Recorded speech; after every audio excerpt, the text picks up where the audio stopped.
왕을 심판하시는 하나님을 에스겔을 통해서 만났습니다. 이제 오늘 그 마지막 열방 중에 제일 강했던 애굽의 바로 왕을 심판하심으로 이제 열방을 심판하시는 하나님의 역사는 끝을 내게 되겠습니다.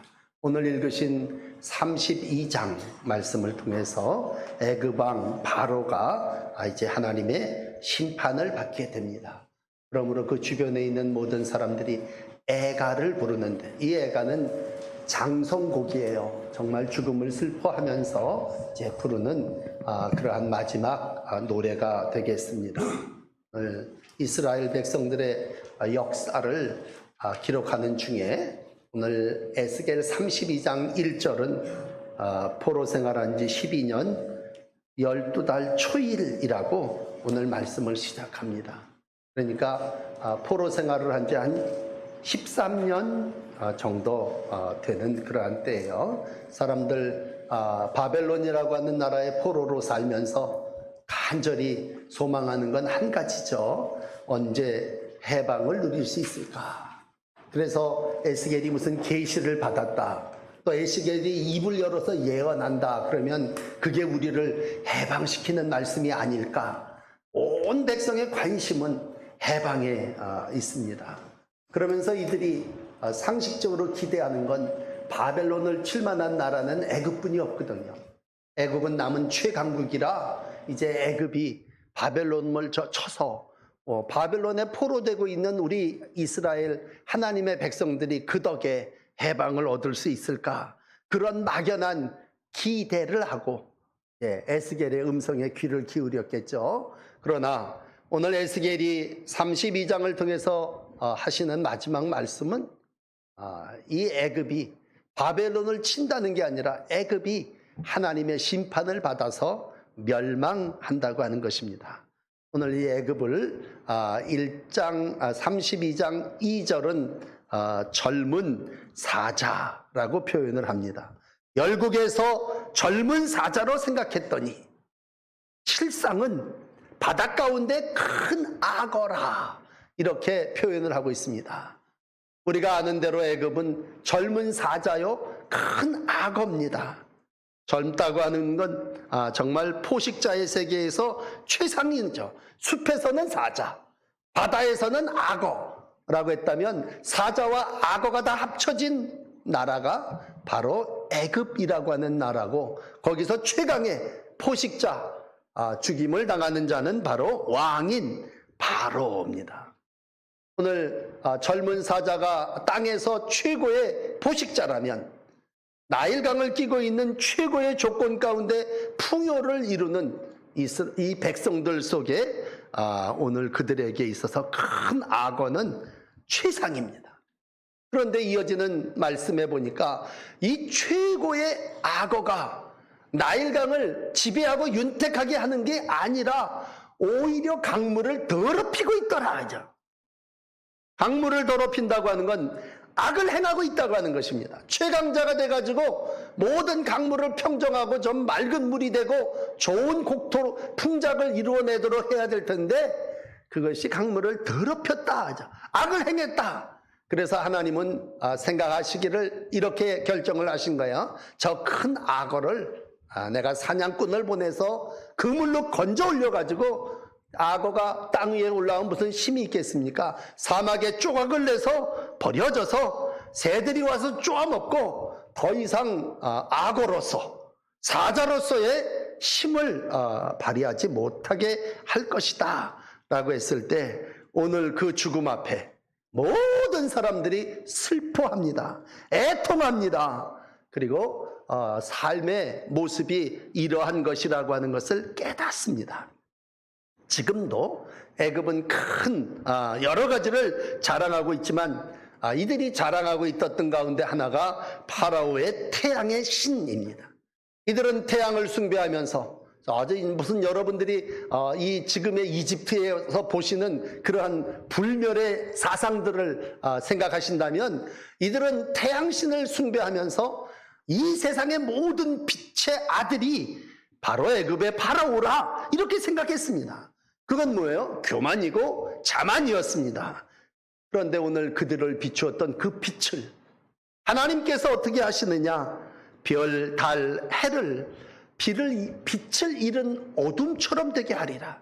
그게 이제 앞에 1장서부터 쭉 16장까지 나온 이야기를 제가 지금 정리하고 있는데, 해, 달, 별들을 어둠 가운데 구름으로 덮어버리고 깜깜한 흑암으로 덮어서 더 이상 빛을 발하지 못하도록 태양의 빛을 잃어버린 자의 모습으로 죽임 당하게 될 것을 말씀하고 있습니다. 그리고 오늘 중간으로 넘어와서 그 주변에 있던 여러 열방의 나라들, 도시들입니다. 레바논의 백향목 같던 아수르, 군사력을 자랑했던 엘람이라는, 온 세상을 두렵게 했던 메섹과 두발, 이런 나라, 또 강성한 에돔과 시돈, 이러한 나라들이 다 죽어서 무덤에 내려가고 음부에 내려가게 되고, 그 칼을 자랑했던 이들은 칼베개를 베고 지하에 무덤에 누워있는 그러한 모습들을 보게 됩니다. 이들은 다 강성한 나라들이고 칼을 쓰는 폭군들이고 횡포한 자들입니다. 이러한 자들이 다 가서 만났어요. 거기서 죽음 앞에 다 땅에 있을 때에는 큰 권세를 자랑하고 사람들을 함부로 했기 때문에 두려움의 대상이었지만, 이들이 다 죽음을 당하여 가는 데는 우리가 얘기한 지옥이었습니다. 그곳에서 그들의 칼이, 그들이 자랑했던 힘이 그들을 지켜주지 못하고 구원하지 못함을 보게 됩니다. 아무도 그를 도와주지 못합니다. 포로같이 음부의 구덩이에 갇혀 있음에 오늘 바로도 그 속에 들어가서 함께 애가 장송곡을 부르고 있게 됩니다.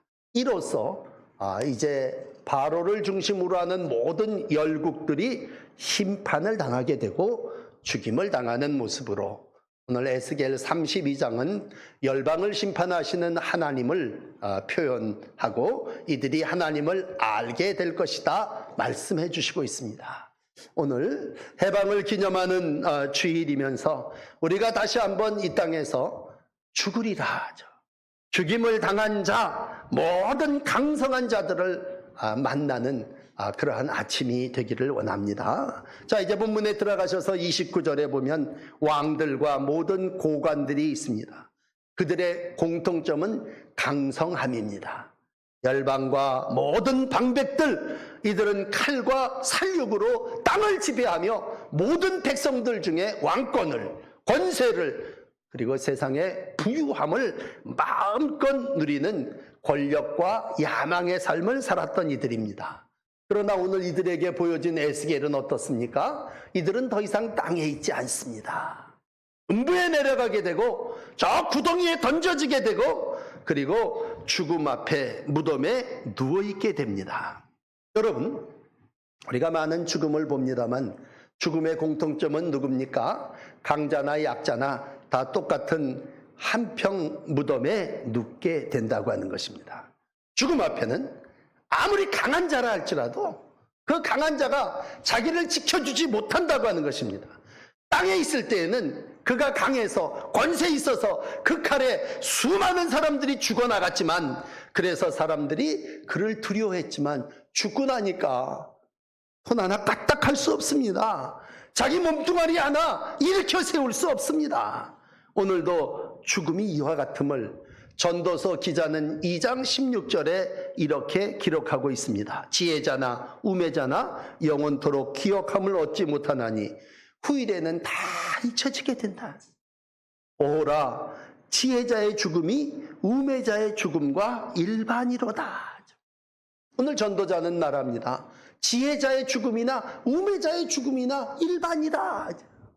죽음 앞에는 지혜자도 우매자도 없고 강한 자도 약한 자도 없고 모든 사람들이 다 죽나갈 때에, 오늘 그 미모를 자랑하던 여인들도, 힘을 자랑하는 권세자들도 사후 죽어서는 매한가지란 말입니다.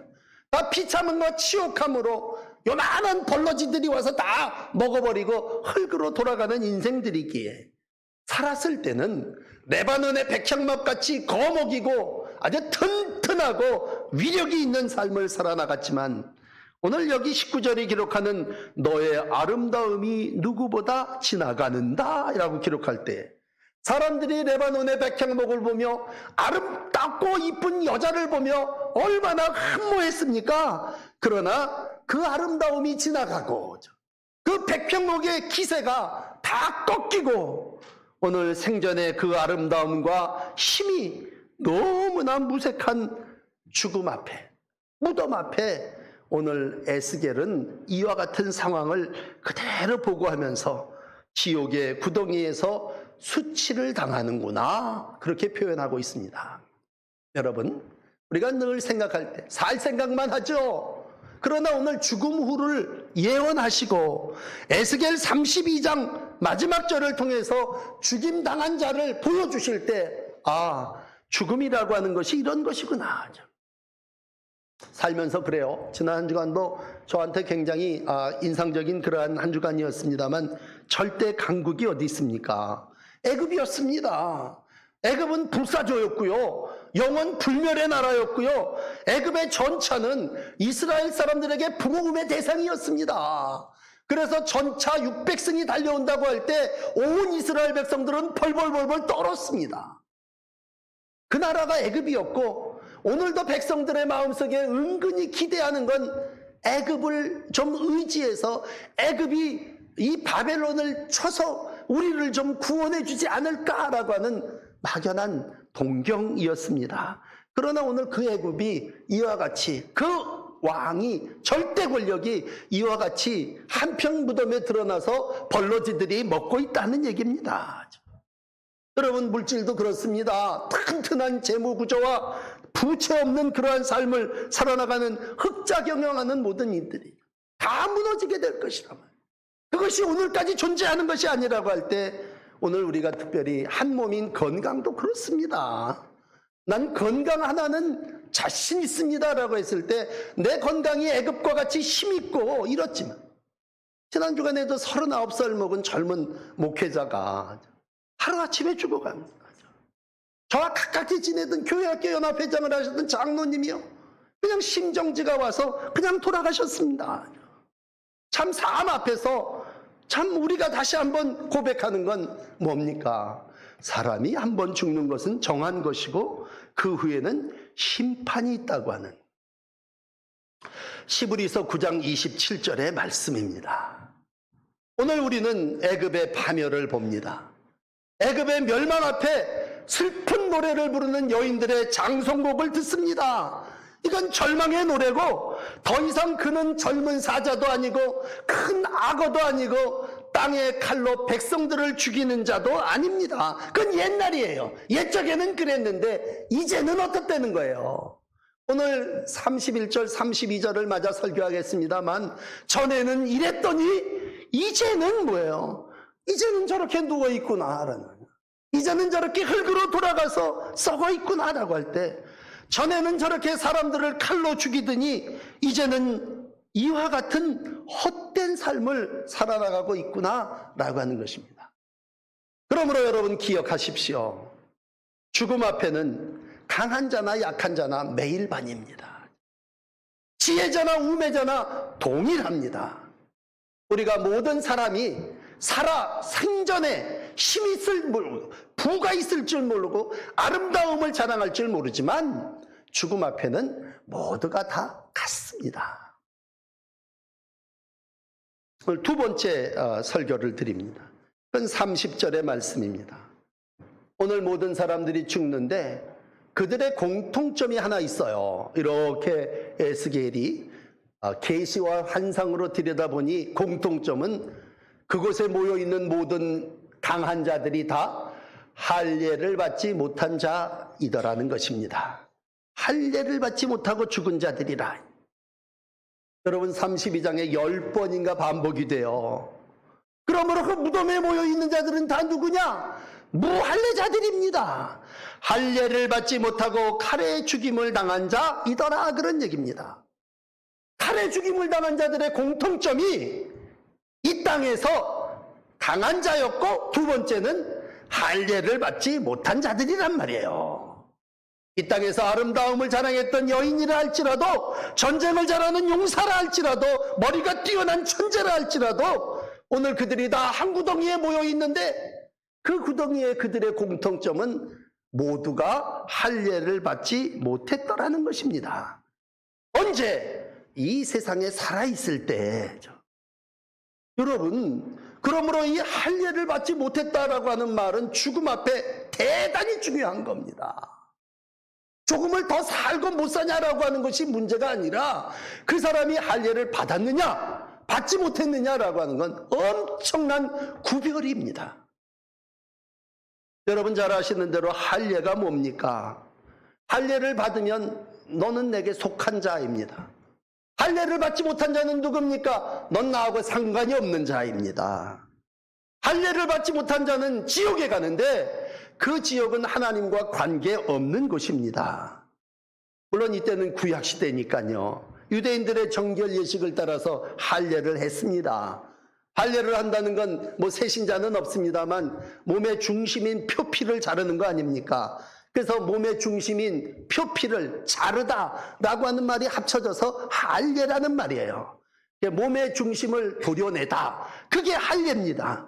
이건 뭐예요? 몸의 중심을 도려내므로 너는 세상과 구별된 내 백성이라고 하는 표시입니다. 표시.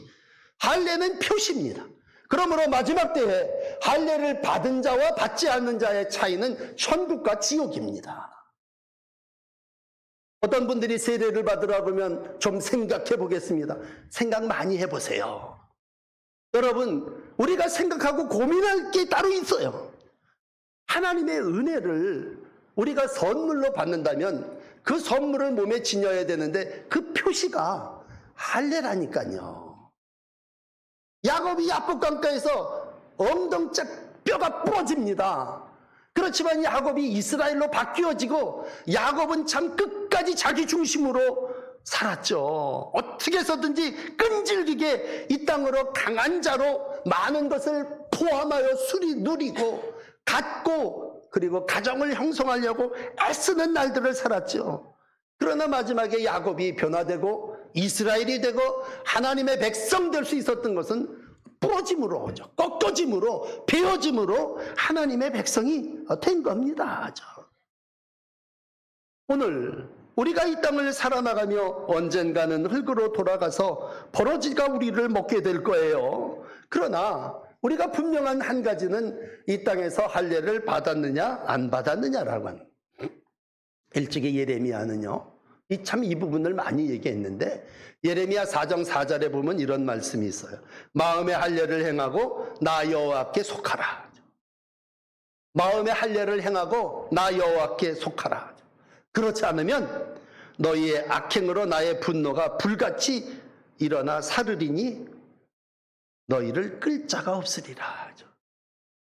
여러분, 예레미야는 일찍이 하나님께서 할례를 행하는 자, 마음의 할례를 행하는 자를 하나님의 백성으로 모으신다는 알고 있었습니다. 그러나 악행으로 할례를 받지 못하는 자는 나의 분노가 불같이 일어나서 그를 불사르게 될 때에 그를 끌 자가 없다고 하는 그러한 말씀입니다. 예레미야 9장 26절의 말씀도 동일한 말씀입니다. 애굽, 유다, 에돔, 암몬 자손, 모압 이 모든 사람들이 이 땅에 살고 있지만 이들이 할례를 받지 못함으로 다 동일한 죽음을 당하리라고 하는 것입니다. 나중에 바울 사도께서는 로마서 2장 29절을 통해서 이런 말씀을 했죠. 할례는 마음에 할지니 영에 있고 율법의 조문에 있지 아니한 것이라 그 칭찬이 사람에게서가 아니라 다만 하나님에게서로 난다. 마음의 할례를 행하라는 얘기죠. 마음의 할례는 뭡니까? 마음을 돌이키라는 얘기고 마음을 찢으라는 얘기고 우리 교회 말로 요즘 얘기하면 회개하라는 얘기고 더 그럴듯한 말로 얘기한다면 회심했다는 얘기 아닙니까? 오늘 회개하고 회심한 사람은 똑같이 죽지만 저 강자들과 같이 할례를 받지 못한 자들과 같이 있지 않고 할례 받은 성도는 죽음 가운데 더 이상 바로와 같이 있질 않고 칼 쓰고 남 죽이던 자와 같은 그 자리에 있지 않게 될 것이고, 그렇게 행한 자들은 거기에만 다 모여 있을 거라고 하는 얘기입니다. 그렇다면 이 사람들은 누굽니까? 여러분, 할례를 행한 사람들은요, 이 땅에 살아있을 때 스스로 칼로 자기를 도려낸 사람입니다. 오늘 칼에 죽임을 당한 사람들은 누굽니까? 살아있을 때 살육해서 뺏고 쟁취하고 투쟁해서 칼로 남을 죽였던 사람들이요, 오늘 그들이 멸망한다원. 그러므로 오늘 설교를 들으시는 여러분들이요, 우리는 이 세상을 살아며 육적으로 어떻게 살았는지 모르겠습니다만 영적인 원리는 참 간단합니다. 이 땅을 살아나가며 스스로 마음의 할례를 행했냐라니.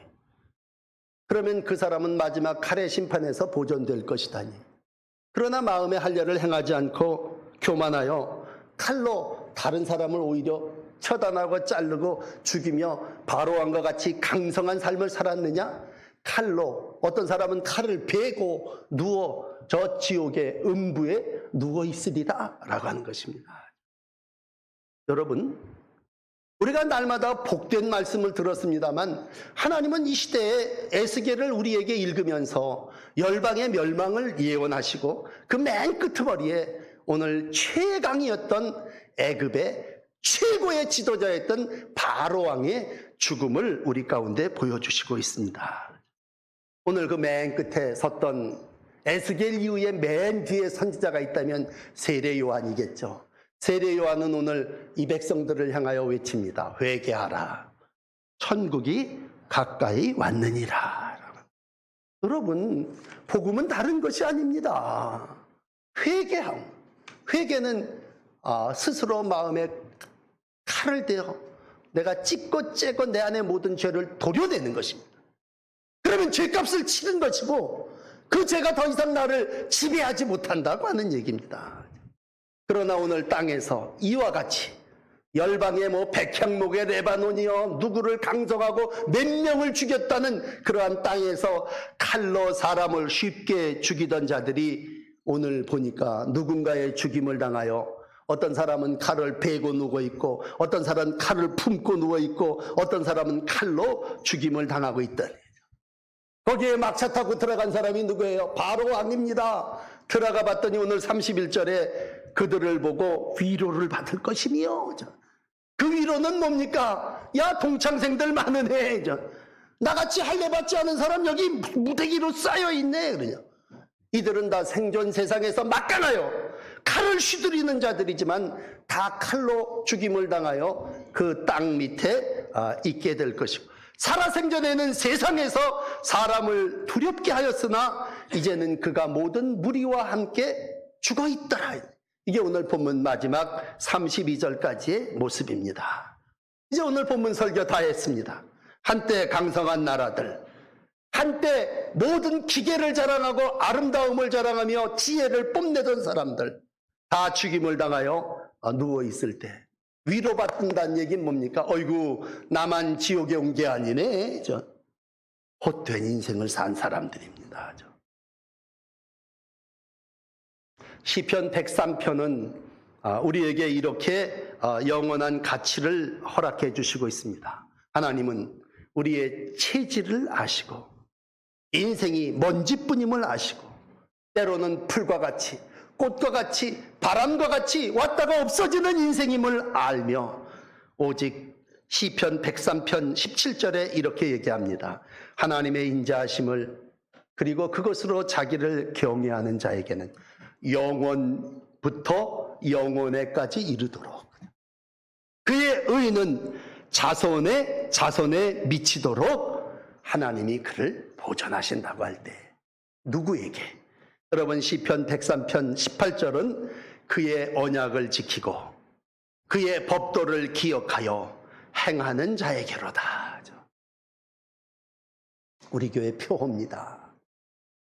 하나님은 죽음 앞에서 누구를 보존하시겠느냐라고 할 때 언약을 지키고 법도를 기억하여 그것을 행하는 자이다라는 얘기입니다. 여러분, 그건 예수님도 똑같이 말씀하셨습니다. 예수님 당시 많은 사람들이 칼로 예수님을 잡으려 왔고 예수님 옆에 제자 한 친구도 칼로 그들을 응수하려고 했습니다. 칼을 휘두르는 이들에게 예수님은 말씀하십니다. 검을 도로 집어넣으라 하죠. 칼을 쓰는 자는 칼로 망하리라 하죠.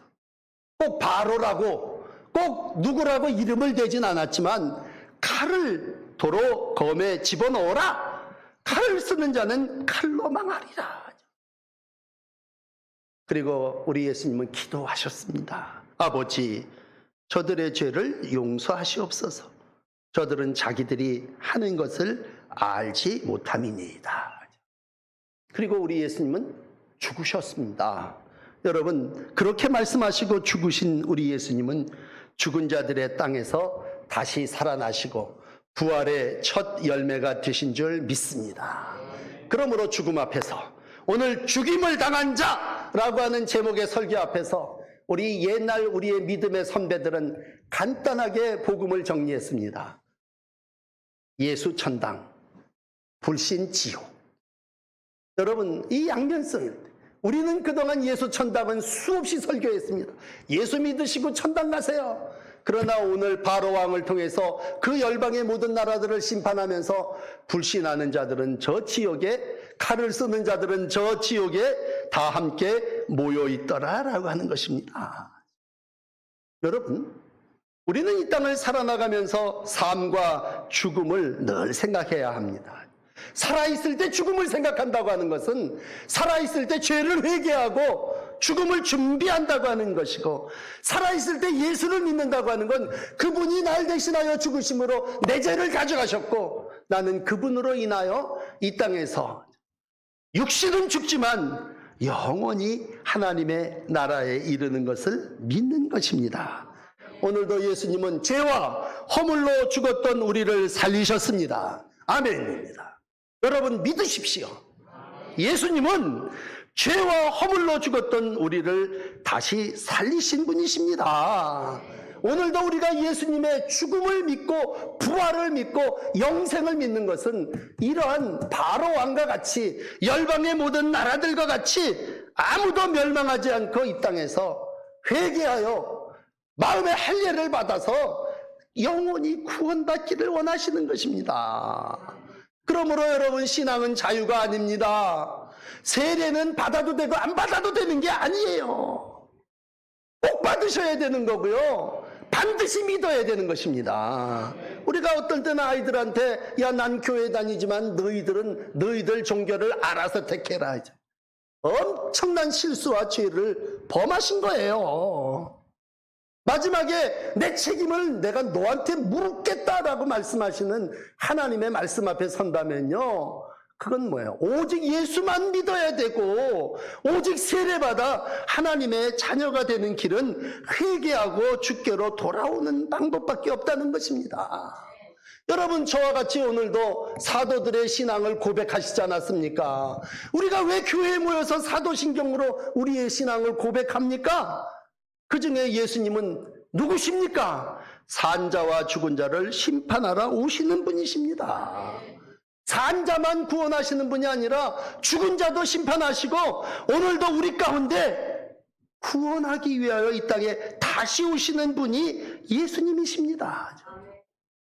오늘 그러므로 하나님은 에스겔에게, 에스겔 3장 9절에 가면요, 이런 말씀을 하셨어요. 두려움 없이 사명을 감당하도록 하나님이 에스겔에게 그 이마에다가 이런 본문을 읽어드릴게요. 화석보다 굳은 금강석 같이 하였으니 반역하는 족속이라도 두려워하지 말며 그들의 얼굴을 무서워하지 말아라. 복잡한 말입니다만 간단하게 하면 내가 네 얼굴을 다이아몬드처럼 강하게 만들어줄 테니까 너는 하나님의 복음을 외치고 전하는데, 포로 생활을 하고 있는 모든 사람들에게 예언을 하는데 너는 다이아몬드처럼 단단하게 나를 대신해서 명하라. 오후에도 마저 말씀드리겠습니다만 에스겔 3장 17절에 이런 말씀이 있어요. 에스겔을 향해서 인자야, 내가 너로 이스라엘의 파수꾼을 삼으며 너는 내 입의 말을 듣고 나를 대신하여 그들에게 경고하라 하죠. 그러므로 에스겔은 누굽니까? 오늘 여러분 한 분 한 분은 누굽니까? 하나님을 대신하여 하나님의 복음인 사는 것과 죽는 것을 같이 전하는 자입니다. 살아서만 복받는 것이 아니라 죽어서도 다시 사는 것을 오늘 하나님은 우리에게 증거하기를 원하십니다. 그러므로 우리는 하나님의 대언자입니다. 여러분, 우리는 오늘도 한 번은 분명히 죽을 거고 누가 먼저 죽느냐고 순서는 없지만 우리가 언제든 하나님 앞에 설 겁니다. 많은 사람들이 애가를 부름으로 끝날까요? 아닙니다. 여러분. 우리가 사도행전의 역사를 보면요, 빌립보 전도 갔던 하나님의 대언자인 바울과 실라가 있었습니다. 얻어 터지고 복음 전했다고요. 억울하게 착고에 매고 그리고 내일 재판을 받아 어쩌면 죽임을 당할지 모릅니다. 한밤중이에요. 빛을 잃어버리고 더 이상 소망이 없는 그때입니다. 사도행전 16장 유명한 말씀 아닙니까? 이때 바울과 실라가 하나님을 찬송합니다. 죄수들이 듣습니다. 큰 지진이 나고 옥토가 움직이고 문이 다 열리며 모든 사람의 매인 것이 다 벗겨집니다. 그 죽음의 순간에 애가를 부른 것이 아니라 찬송을 불렀다니까요. 찬송을 부를 때에 하나님 움직이고 열리고 벗어지는 역사를 이루어 주시는 분이십니다. 오늘도 믿음은 뭡니까? 우리가 죽음에서 아유 동창생 누구누구도 저 지옥에 갔네, 아무개 누구누구도 지옥에 갔네, 그리고 그 사람 따라서 지옥 가는 게 아니라 오늘도 그와 같은 죽음의 애가를 부르는 것이 아니라 우리는 죽음 넘어 부활하셔서 첫 열매가 되시는 예수 그리스도 때문에 영원한 이 땅에서의 나라뿐만이 아니라 영원한 하나님의 나라의 백성으로 살고 있기에 우리는 죽음 앞에서도 애가가 아닌 찬송을 부르는 성도들입니다. 오늘도 죽음 넘어 하나님이 우리 가운데 함께 하심을 믿으시고 여러분 이 땅에서 빛 가운데 사시는 동안 더욱 힘써 하나님을 찬송하시고 하나님의 영광을 예수 안에 이루어 가시는 복된 날들을 사시기를 축복합니다. 기도하겠습니다. 해방을 기념하는 날 모든 백성들은 해방을 원했지만 오늘도 하나님은 에스겔에게 다시 한번 이 땅의 모든 강한 자들, 애굽왕 바로 같은 이들이 멸망을 당하고 죽임을 당하여 지옥에 갈 거라고 하는 말씀을 주셨습니다. 주님, 우리가 이 땅을 살아나가는 동안 예수 믿고 세례받고 하나님의 자녀가 되게 하셨으니 감사합니다. 십자가를 통해서 고난에 동참하게 하시고 오늘도 하나님의 은혜로 구원을 누리는 백성으로 찬송하며 살아나가는 우리 모두가 되게 하여 주옵소서. 하나님은 역사를 주관하시고 심판주가 되시는 분이심을 믿습니다. 이 땅의 백성들이 하나님의 심판이 있음을 알게 하여 주시고 스스로 마음의 회개함과 회심으로 여호와께로 돌아오는 역사가 있게 하여 주시옵소서. 온 가족이 예수 믿게 하시고 하나님의 영광 주의 나라에 참여하게 하여 주시옵소서. 이 땅을 긍휼히 여겨주셔서 민족의 역사가 멸망과 지옥으로 가지 않게 하시고 하나님을 찬송하고 하나님의 나라가 되게 하여 주시옵소서. 예수 그리스도의 이름으로 기도합니다. 아멘. 오늘 460장